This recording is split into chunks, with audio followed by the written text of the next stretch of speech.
I came to appreciate some of what's going on. So I'll share it to you that way. If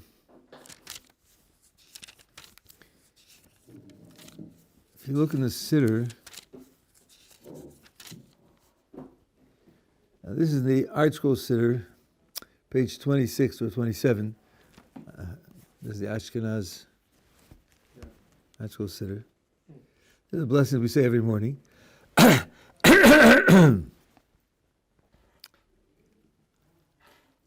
Just below the middle of the page in the main text, it says, "But we are your people, members of your covenant, children of Abraham, your beloved,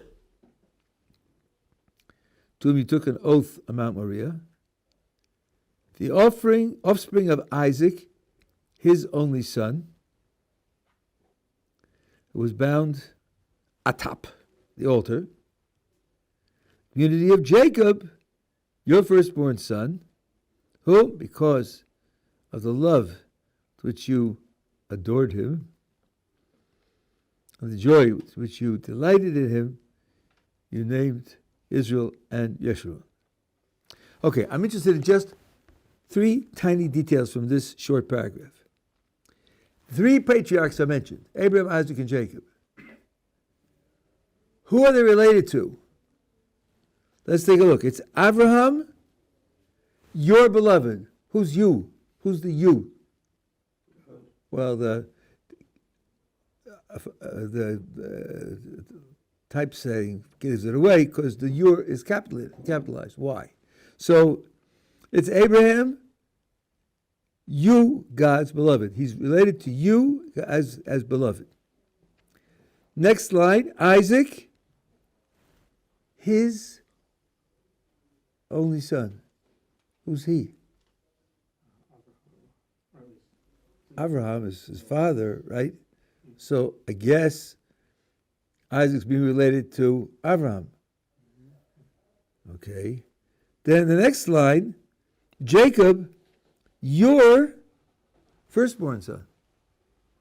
Well, isn't that a little odd that Abraham and Jacob are related to God and Isaac's related to Abraham? I mean, certainly not consistent. And there happens to be another text, which is very rare, which says, Yitzchak akedoscha, Isaac, your bound one, capital Y, relating him to God, which would be consistent, all 3 being related to God. But the vast, vast majority of Siddurim don't do that. So why do they do it our way? That was one thing which struck me, and I thought, boy, that's strange. And it's a good question, and you can ask people this question. It's not a bad idea. Now take the blue book and look at page 129.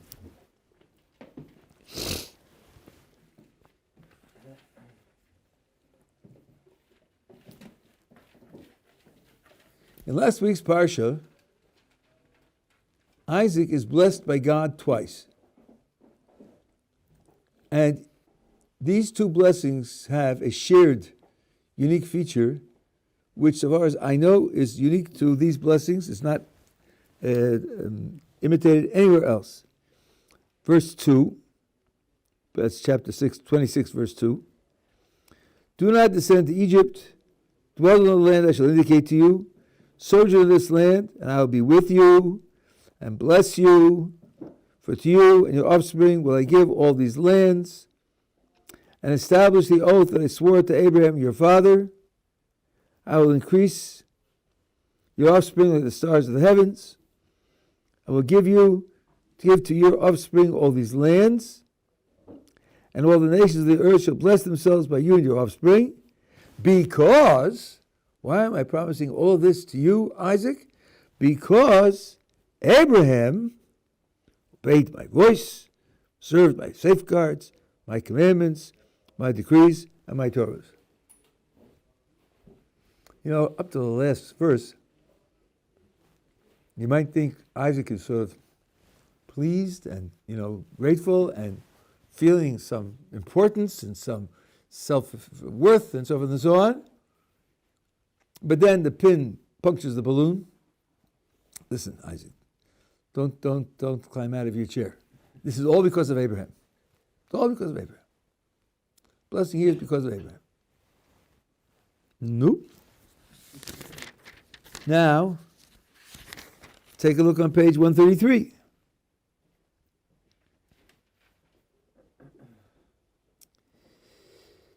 Verse 24, top of the page.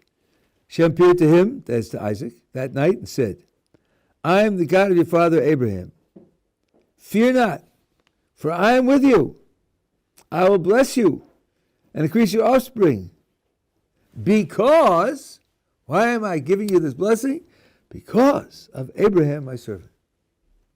And that's it. Those are Isaac's two blessings. Jacob gets blessings, nothing like it. Jacob gives blessings to his children, nothing like it. Moses blesses the Jewish people, nothing like it. Blessing to you is a blessing for you. Here, these are the only two texts of blessings that we have. God blessing Isaac. One in the previous parsha where it says he blessed him, but let's say what he said. And both are clearly, consistently because of Abraham. Well, in a way, it matches what you have in the Siddur, right? The Siddur related Isaac to Abraham instead of relating him to God. Here, God says, I'm giving you a blessing because of Abraham. Now, here's the third thing that struck me. Isaac is what they call midas hadin, the characteristic of strict justice. And there are times when that characteristic is the theme of a certain period of time or a certain holiday. In particular, Rosh Hashanah is definitely the theme of strict justice. And therefore, you would associate it with Isaac. And if you take a look at the readings that we have in the Torah on the first and second day, they're both about Isaac. But the first day is about the birth of Isaac, coming from Abraham. And the second day is about the Akedah, where Isaac is almost sacrificed by Abraham. So it's not as if Isaac is center stage. In the first one, he's an infant being born. And the second one, he's under the control of and under the domination of and almost under the slaughter of Abraham. Why would that be the message you want to send on the holiday which should carry Isaac's identity? One thing that's in common to all three places is that Isaac doesn't stand alone. Isaac doesn't stand. He doesn't stand on his own. He stands only as connected to, and perhaps an offshoot, of Abraham. That's not true for Jacob. He's not related to either his father or his grandfather that way. Something's going on here. Now, this is reflective of a fundamental piece of Jewish philosophy, which is found in philosophical works and even more in the Kabbalistic works. And that is that there's a complex and subtle relationship between two qualities. One is loving kindness and one is strict justice, both of which are qualities with which God interacts with the world. Both of them are also qualities of lives, where a life has a certain emphasis or a certain focus, in particular for Abraham and Isaac. And the relationship between the two has to admit of a synthesis of some kind, because there's a third. The three patriarchs is Jacob. And the way God deals with the world, Gottleib, Gibor, V'hanora, those three words repeat over and over again.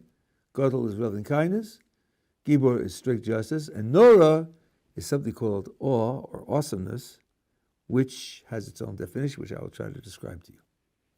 So by looking at this situation in terms of this deep philosophical and Kabbalistic idea, these sources that I showed you I'll show you, are quite reasonable, quite understandable.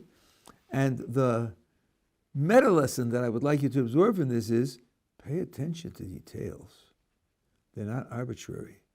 Even the smallest detail of the text of the Siddur or any other of our texts can be an expression of deep and important ideas. Don't overlook details, and when you find a detail that doesn't fit, be happy because you're probably onto something deep. Hold on to it, think about it, ask people about it. It's not a matter of trivia. Now,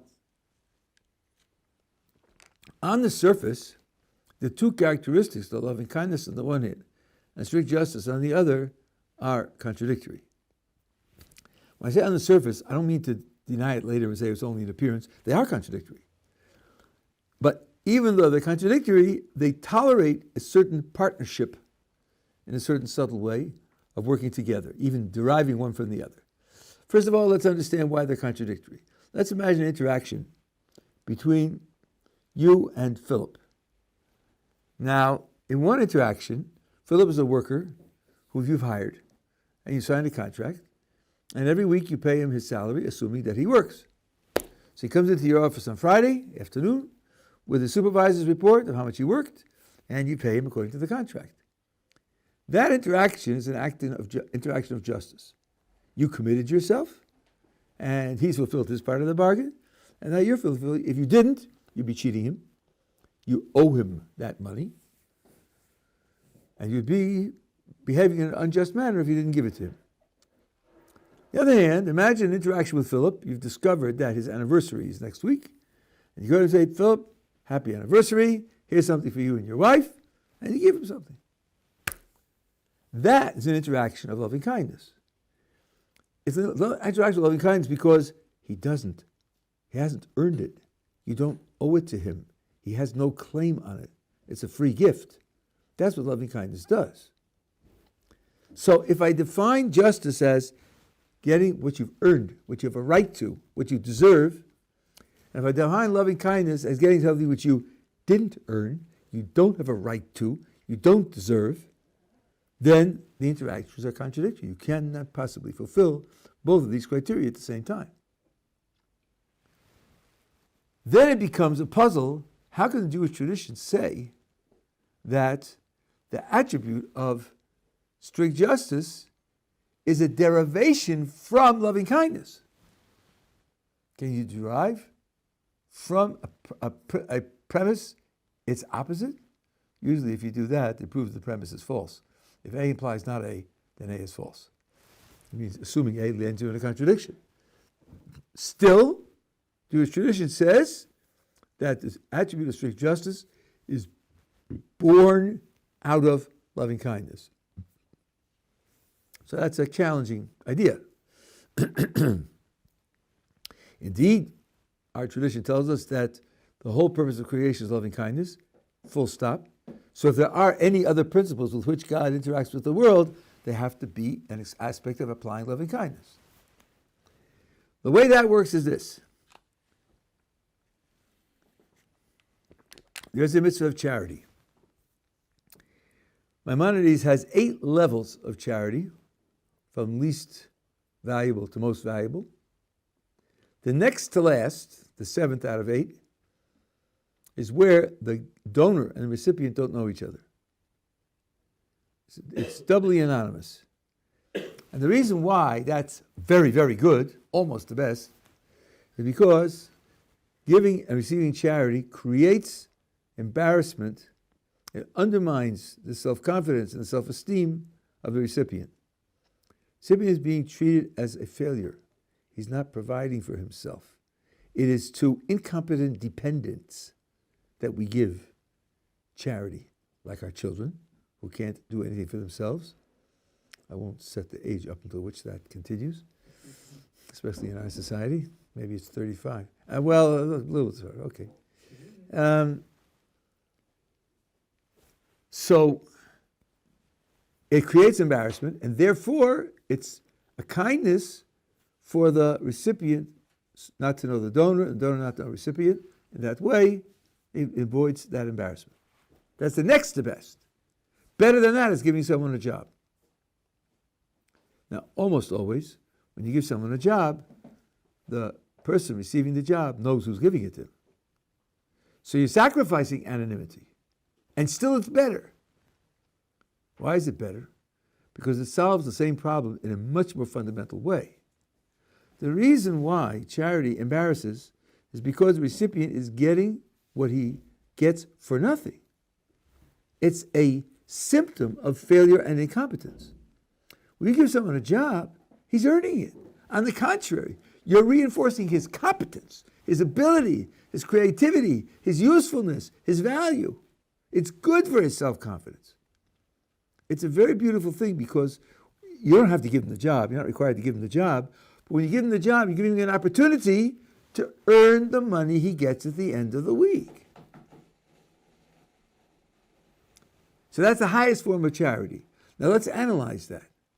When you give him the job, you're giving him something that he hasn't earned, he has no right to, something he has no claim on. The giving of the job is an act of charity, of loving kindness. But what does giving the job do? Giving the job sets up a continuing justice relationship. Every Friday afternoon, from then on, you're giving him money that he earned. The greatest act of kindness is to set up a continuing justice relationship. So when we talked about a contradiction between loving kindness and justice, we're talking about a single interaction. There's a contradiction. But when you set up a continuing justice relationship, that can be the highest action of kindness. Yeah.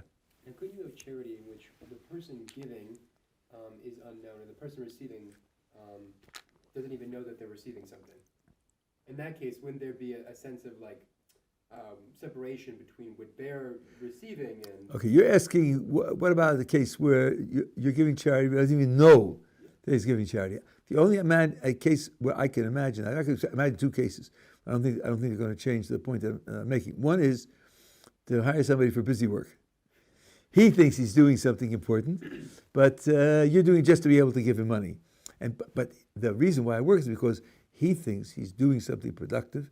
He thinks he's doing something valuable, and therefore he feels entitled to the money, and that's how you're getting around the merit in real charity. So that's the same idea, it's just that he doesn't know the truth of the matter. I suppose you could plant oil under his garden, and then then have him discover it and become and receive money that way. I suppose you could do that. But even though he doesn't know receiving charity, he doesn't have the satisfaction and the investment in his self-esteem of having earned it. Now he just feels lucky. So you've taken off the negative side of charity, but you haven't provided the positive side of building up his self-esteem. Yeah, I was going to say, if you see a banana peel on the floor, you could pick it up, so someone, when they walk by, they don't slip on it. But it would, your point there would be there's not a sense of earning. That's right. There's no sense of earning. Yeah. So this is where the quality of strict justice can be born out of the quality of loving kindness, and this is not just a way of explaining what the Rambam is talking about, and I'm sure the Rambam meant it this way as well, to explain how God runs the world. Because, according to one explanation of why, we live in a world of free will, and we live in a world where the appearance of things is natural. We don't see God's providence explicitly in what goes on, because God has to hide his presence from us, is so that when we finally get to the reward he wants to give us in the world to come, we won't be undermined by receiving something for nothing. The question arises, why doesn't God just create the world to come to start with? Why does he put us through this preliminary? Mishnah Pirkei Avos says this is like the entrance way to a great banqueting hall. Okay, put me in the banquet hall, serve me the dinner. What do I have to go through the entrance way for?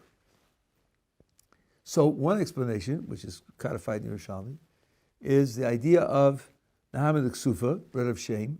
If you got all of that goodness that God wants to give straight, and you had no sense of earning it on your own, the interaction would be one of a helpless, incompetent, receiving something good. And that is not going to create the kind of sense of value for yourself which earning it creates. So although this explanation has a certain weakness, I'm not going to go into it now unless somebody pushes me, but this is a standard explanation. So now, where are we left?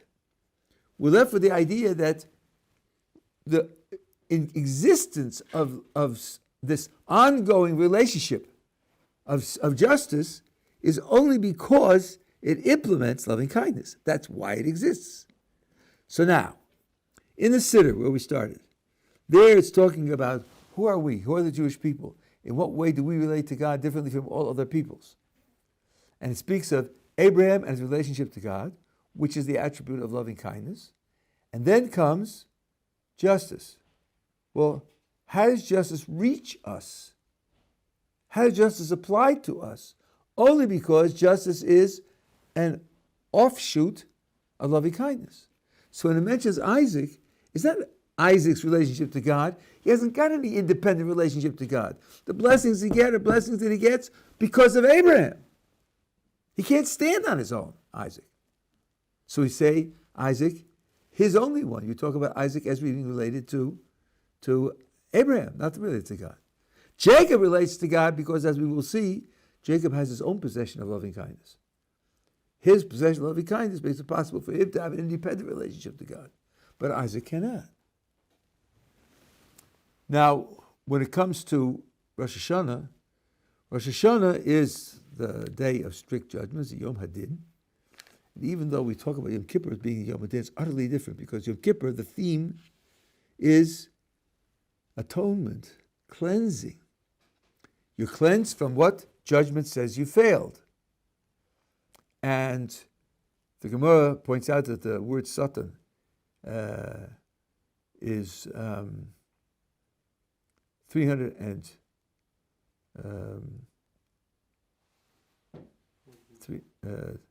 sin 300 and Hasatan 364, and it's because the Satan can, right? No? Yeah. 359 plus 5, 364. And it's because the Satan can accuse the Jewish people of failing and demand justice 364 days a year, but not on Yom Kippur. So, din, the idea of strict justice, is overshadowed on Yom Kippur by the fact that there's no accuser. That's pretty hard to actually come to a conclusion of din. There's no accuser.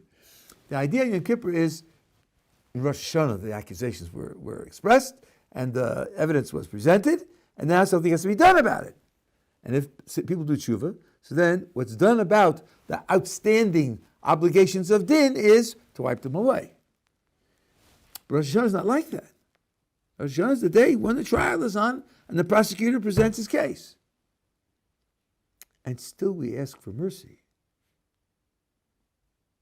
Now, on the day in which the prosecutor is stating his case, how can we ask for mercy? How do we do that? You know, in American jurisprudence, which isn't always right and which isn't always parallel, but here, the defendant does not enter a plea for mercy until he's pronounced guilty. Before he's pronounced guilty, he's hoping that he'll get a verdict of not guilty. If it comes out guilty, then he can say, okay, I'm guilty, or you pronounce me guilty. Might not really be guilty, could be a mistake. But don't carry out the full extent of justice. Please give me mercy. But you don't ask for mercy before the verdict.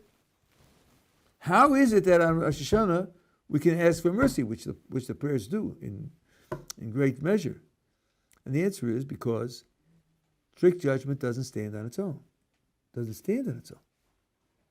If it were just the day of judgment, you couldn't do that. It would be inconsistent with the theme of the day.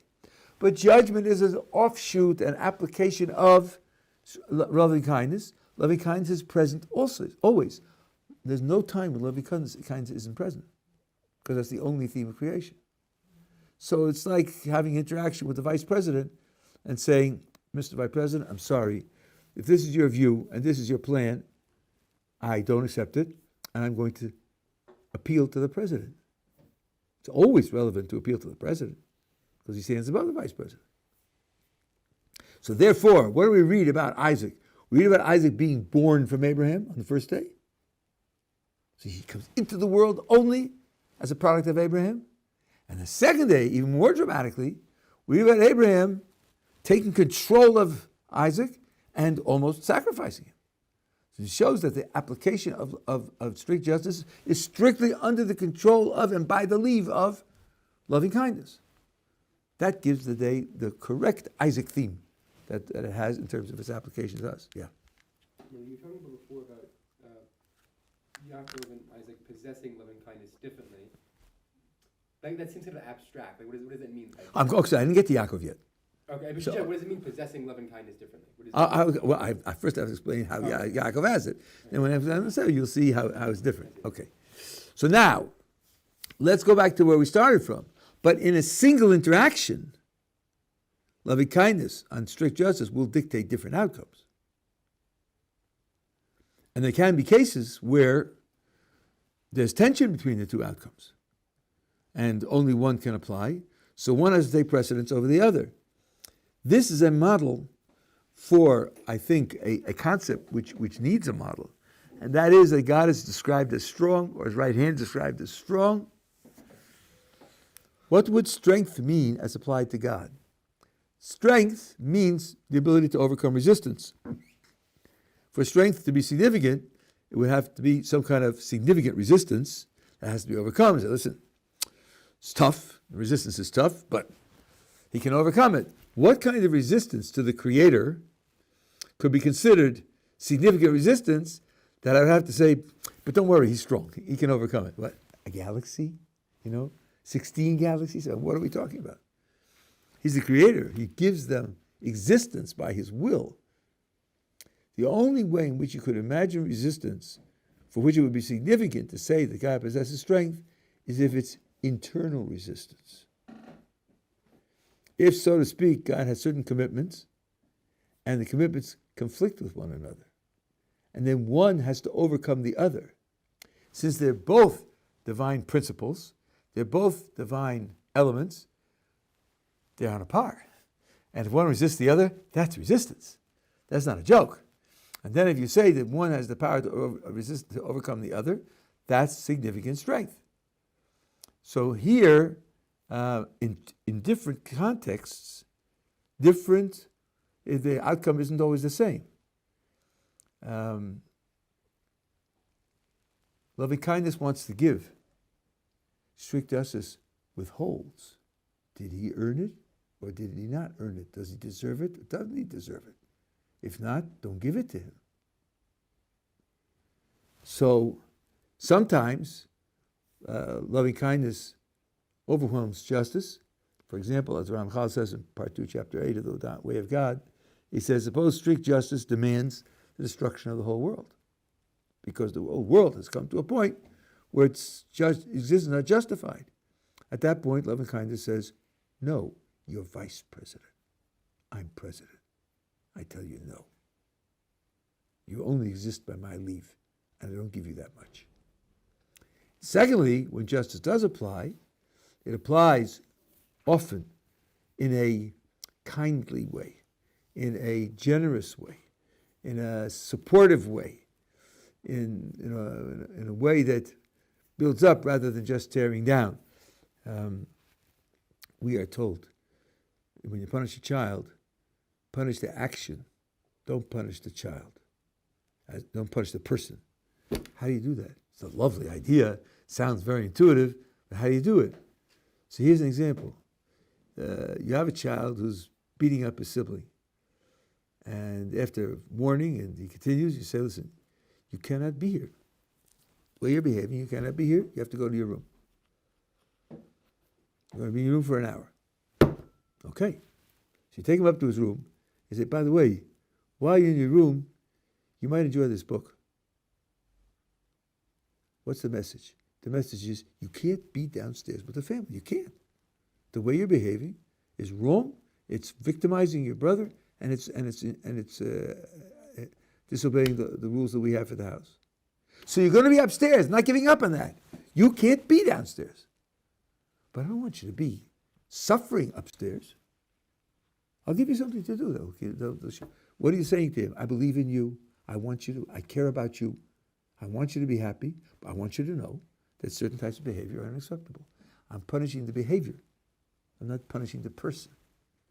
So this is the, so to speak, the kind face that comes together with the punishment, which means that it's an expression ultimately of loving kindness.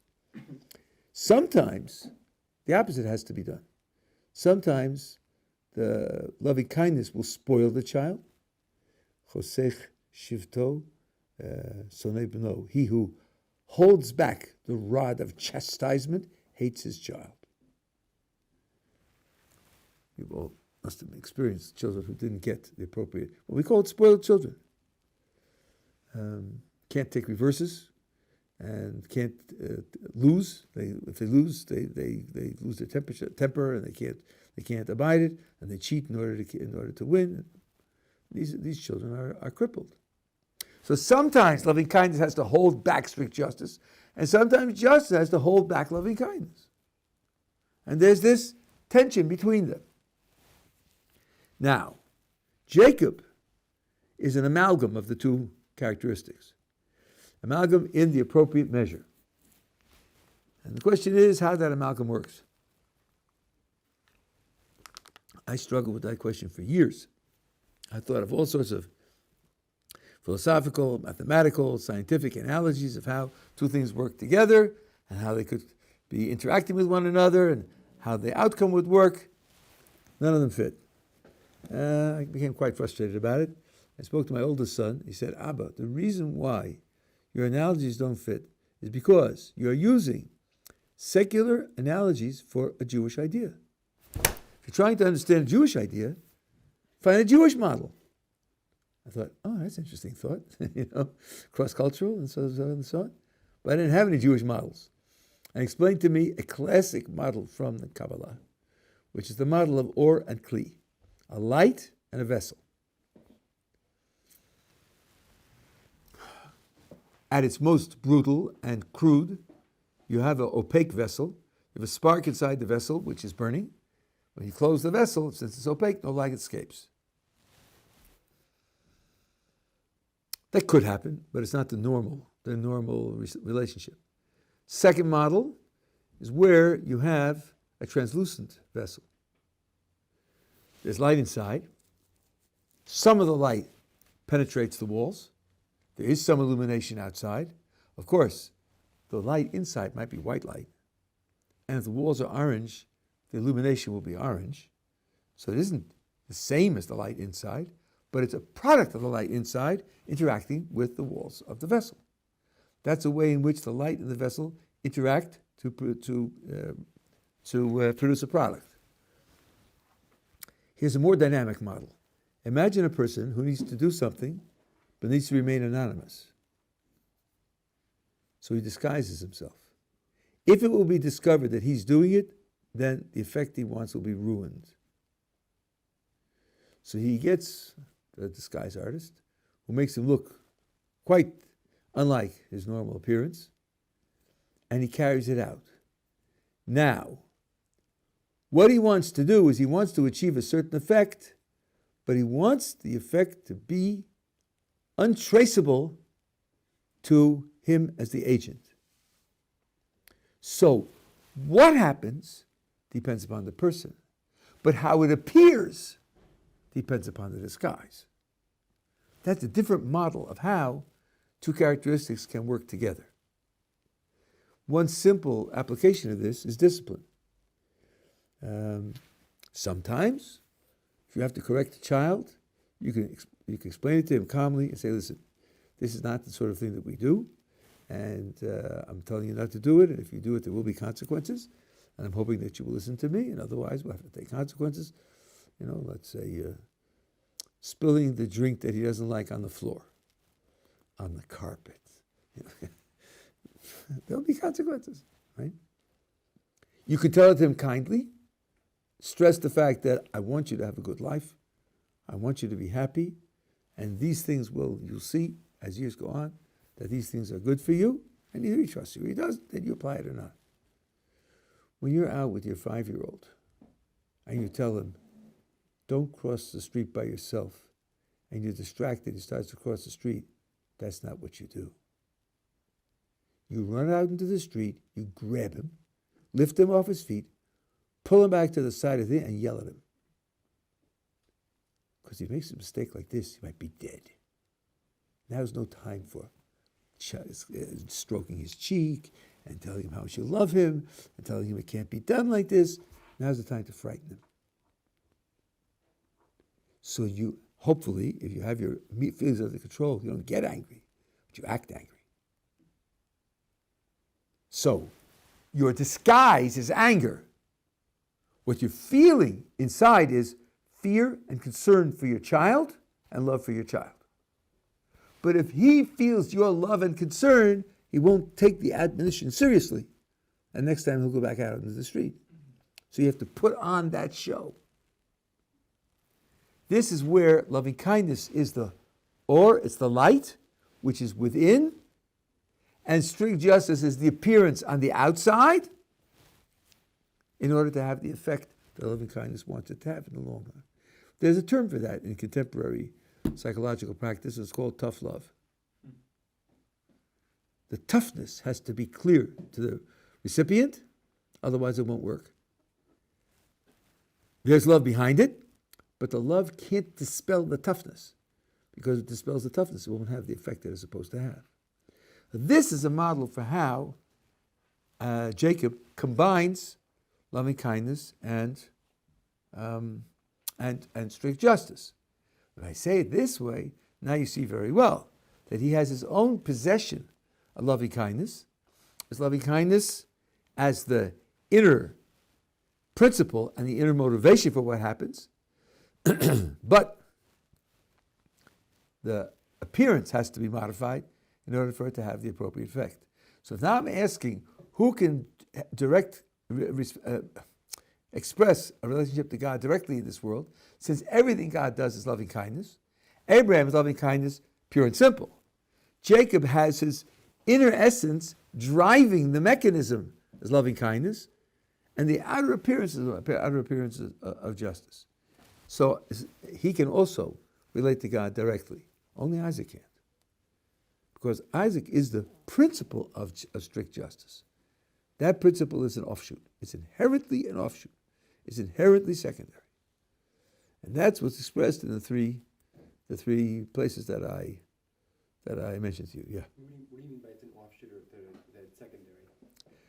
Well, the purpose of okay, let me just say a word of explanation here. Maybe this will help. This is, you see somebody doing something, A. You say, why are you doing that? Because B. For B. I'm doing A for B. Those words, A for B, could have at least two different explanations, two different concepts. Let's say you see me building a tower in my backyard. You say, why are you building a tower in your backyard? I say, listen, you see that hill over there? I want to see over that hill. And it's blocking my vision.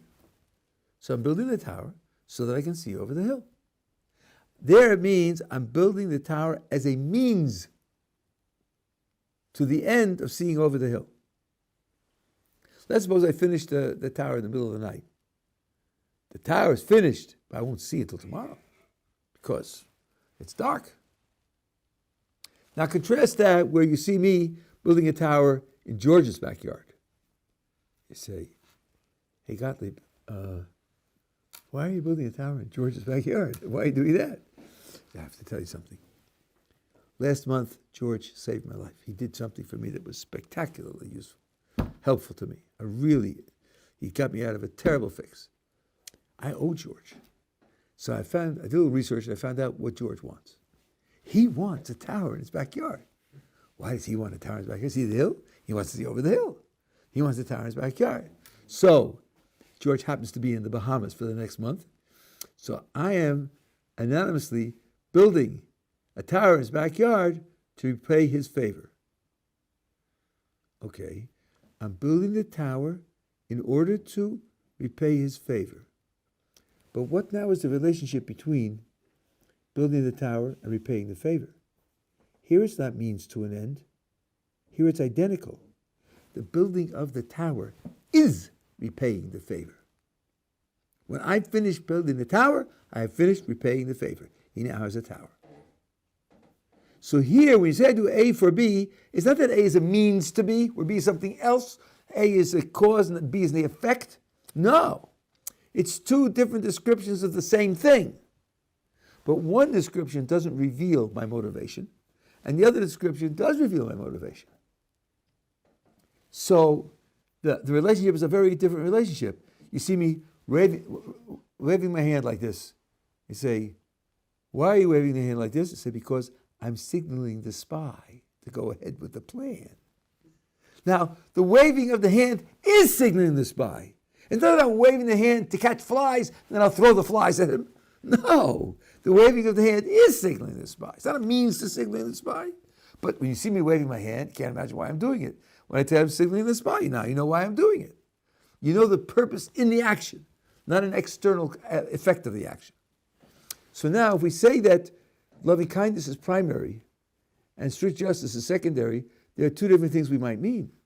We might mean that strict justice is a means to a further effect down the line of practicing loving kindness. Or it could mean that under these circumstances, strict justice is the act of loving kindness. It's the way loving kindness applies itself under these circumstances. Now, I think it's possible that you have both types, but often it's the very act of strict justice which is the application of loving kindness. This is what I told you in the name of the Rambam. When you pay the worker at the end of the week, your interaction is an interaction of strict justice, and the kindness you're doing to him is treating him with strict justice. I remember the Rob once that people nowadays also there's a mix. Can be strict justice or loving kindness, or a mix of the two. People nowadays have that as well. I'm not quite getting you. Do you say today that people? You said, I remember the Q&A, that people nowadays there's a mix. People have a Oh, so I do want to just mention this. So now, you might have the following impression. So, okay, so Abraham is loving kindness. If you practice loving kindness and only loving kindness, then when a situation needs strict justice, you're not going to get it. And if you have just strict justice, for sure, you're going to miss out on loving kindness. But Jacob combines them. He combines them in the ideal way. From now on, the principle that ought to govern the world is Jacob.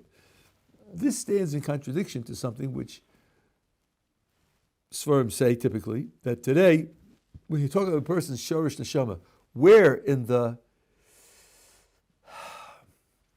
structure of ultimate divine qualities, where does each person have the root of his soul?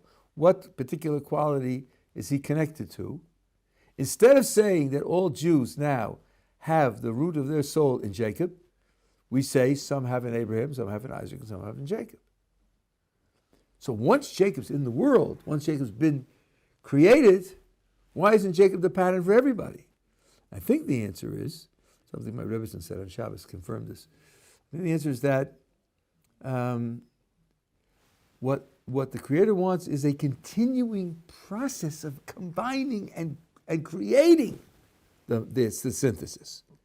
It's not that because Baruch Hu made the synthesis of that, now it flows on its own. No, we have a mixed population, some rooted in Abraham, some rooted in Isaac, some rooted in Jacob, and the Abraham and Isaac people have to contribute their characteristics to molding the Jacob character.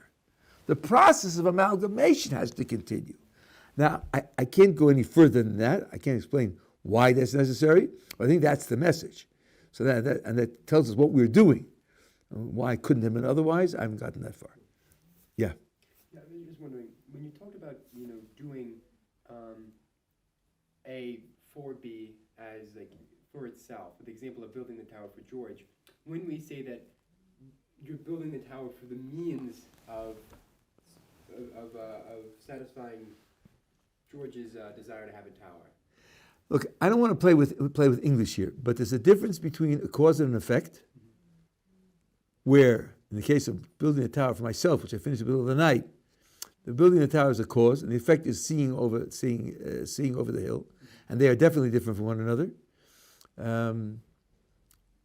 You can't have a cause and effect where the cause is identical to the effect. You cannot do that. And sometimes when you say, I did A for B, or A in order that B, or sometimes you could use the word means, A is the means to B, but what you mean in the secondary case is that A and B are identical. That's a different kind of relationship. It's just two different descriptions of the same thing. And as I said, one description reveals what your motivation is, and another description doesn't reveal what your motivation is. Like the example I gave the other day in different contexts. You see me handing $500 to somebody, and you say, why are you doing that? I say, well, I borrowed $500 from him and I'm paying it back. I am paying him back. It's not that I give him the $500 now so that I can pay back tomorrow. Giving him the $500 is paying it back. Once I've given him the $500, it's paid back. It's over. But why am I handing a guy $500? Because $500 that I'm giving him is paying back a loan. Now you understand why I'm doing it. So it's not a means to an end. It's that this very event has a different significance that you weren't aware of, and that explains my motivation in doing this event. Do you have situations that encompass both? I don't think it could be the case, the fact that A and B are identical, and also that A and B are not identical. That sounds to me like a steer, like a contradiction. So I don't think, and the contrast I'm making is where it's identical and where it's not identical. I think that people they're not as familiar with the idea that when they are identical, not familiar with that idea, they don't take it into account. Yeah. So when you say people have these different, either strict kindness or loving kindness, strict justice, is that just on a purely spiritual level, or would it express itself through people's personalities and interaction with other people as well? I'm not going to accept the alternative. Is that solely spiritual, or is it the way it interacts with other people and so on and so on? If it's the essence of your spirit, it's going to reflect in how you interact with other people and how you interact with yourself. And you'd notice that? Or? Sure. I mean, not pure. I don't think it's hard to find people who are pure one or the other, but I have come across many people who are too strict, and especially with themselves. I met a guy who, we know about cases like this where, he was sold as a child. He was a failure because on every exam he got 97. And his parents said, what about the other 3 points? They never said good. They said it was good. Father in particular said, what happened to the other 3 points? Nothing less than 100 was satisfactory. That's insane. But he internalized it. So either he made extraordinary efforts, including cheating, to be able to get 100, or he just went through life depressed. That's much too unforgiving a standard of critique. So it definitely happens. And of course, there are people who are too lax. There are people who are so kind. What they used to call a bleeding heart liberal. Now they're just calling him a bleeding heart. Don't call him liberal because he's not progressive enough. And parents who can't punish children. I myself went through this. I know. I only realized that after my children grew up. If a child did something wrong in school, and the punishment was to miss out on a trip, I would think, but he's missing out on the trip, and the trip has certain educational, it could be inspirational, so on and so on.